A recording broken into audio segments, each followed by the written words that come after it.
Oi, pessoal, meu nome é Roberto, eu sou professor de arte, pintor, escritor e faço postagens regulares no Facebook, Instagram e YouTube.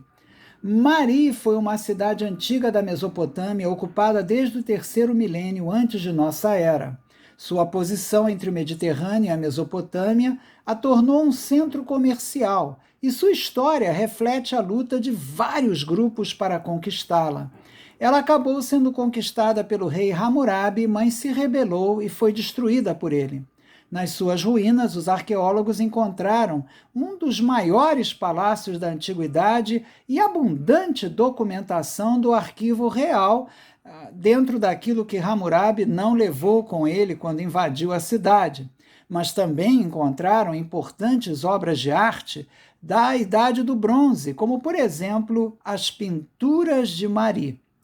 Zinrilin foi o último rei de Mari. Ele reinou de 1775 a 1761 a.C. Seu reinado, conhecido pelos imponentes arquivos do Palácio Real de Mari, é um dos mais bem documentados da história antiga. No entanto, nos anos que se seguiram, ele testemunhou a ascensão ao poder do rei Hammurabi da Babilônia, de quem acabou se tornando vítima. Provavelmente ele morreu quando Hammurabi destruiu Mari em 1761. Vários aposentos do palácio eram decorados com pinturas murais cujas cores brilhantes eram uma festa para os olhos. Milagrosamente, algumas dessas pinturas sobreviveram. Os temas combinam religião com cenas de guerra e cenas da vida diária, como também ocorre nos textos do Antigo Oriente Médio, como a Bíblia, por exemplo. Numa pintura, um soldado parece estar ferido por flechas, mas parece também insistir na luta. Um homem caminha com um saco nas costas. A técnica lembra de um esboço moderno feito a carvão. Outra pintura que é mais elaborada mostra uma cena de sacrifício liderada por um homem gigantesco que talvez represente o rei. É um fragmento de pintura do qual aparece a parte inferior da roupa desse homem ou do rei e também um braço com um gesto enfático dessa figura gigantesca na frente da procissão. Outra figura destacada é também desenhada com uma linha vigorosa. E ainda mais complexa é a cena apelidada de A Coroação do Rei de Mari.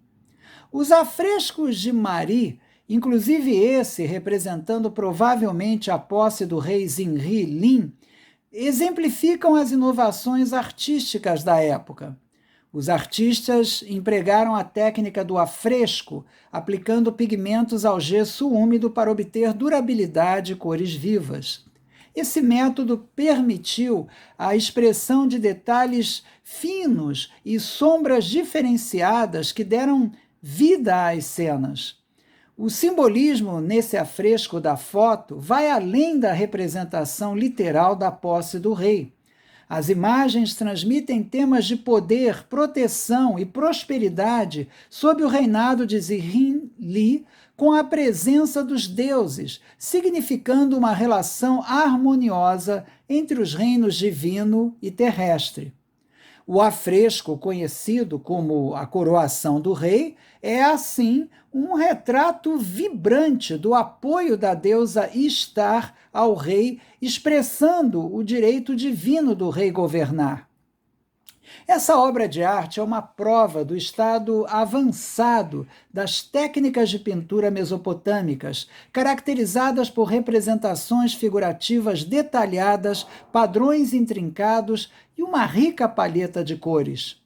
A cena captura um momento de endosso, de apoio divino, com a deusa Ishtar, identificada por seu disco alado e leão, apresentando o cetro e o anel da realeza ao rei. O dinamismo da composição e as expressões solenes das figuras sublinham a gravidade, a pomposidade da cerimônia, refletindo a natureza interligada da política e da religião nas sociedades mesopotâmicas. Esse afresco é, assim, também um exemplo da síntese de duas mentalidades diferentes. Ele combina o hierático característico dos povos semitas que ocuparam a Mesopotâmia com a fantasia graciosa que eles herdaram dos povos sumérios que ocuparam também a região. A cena no painel central é hierática, mostrando o rei tocando os símbolos de poder entregues a ele pela deusa Ishtar, a deusa da guerra. Diferentes deidades aumentam o ar solene da cena. Também hieráticos são os animais alados simbólicos nos cantos da cena, que parecem formar uma barreira de proteção, e as duas deusas ou espíritos que estão atrás dos animais, fazendo um gesto que parece ser de abençoar ou talvez de suplicar. Por outro lado, a fantasia caracteriza as figuras dos que sobem as palmeiras. Na palmeira esquerda aparece até mesmo uma poética ave azulada que existe até hoje na região. A simetria da composição acrescenta formalidade ao tema. Duas figuras femininas seguram vasos com 4 correntes de água fluindo deles. Ainda que não saibamos todos os detalhes do significado desse tema que aparece em diferentes obras de arte mesopotâmicas, é óbvia a importância da água numa terra árida. Portanto, as águas fluindo são o presente dos deuses para uma cidade que depende totalmente do rio Eufrates para sobreviver. Essas 4 correntes fazem alguns lembrarem os 4 rios do Jardim do Éden mencionados no livro bíblico de Gênesis. E as figuras aladas ao lado de árvores lembram que também havia querubins, talvez alados no Jardim do Éden, bloqueando o caminho para a árvore da vida.